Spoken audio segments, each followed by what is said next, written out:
there is so much to applaud him for about, as everyone has said, how he lived his truth, how he lived his faith, how he put that faith into action. And we have to remember, yes, it was about Bloody Sunday, and you and I and others were there. That was my last big event before the pandemic, was to be there with John, with you and so many others, to walk across the Edmund Pettus Bridge in March.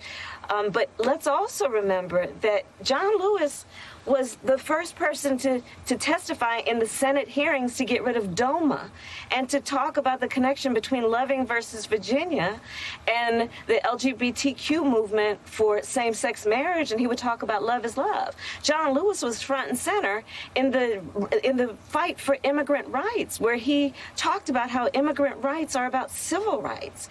John Lewis was part of the creation of the George Floyd Justice in Policing Act. Right. And by the way, Mitch McConnell needs to put the Voting Rights Act, H.R. 4, on the floor for a vote. It's been 225 days, and needs to name it the John Lewis Voting Rights Act.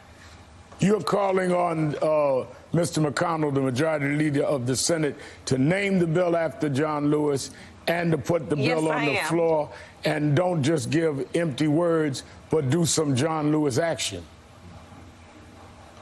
Right, because as we like to say, I'm too busy watching what you're doing to hear what you're saying.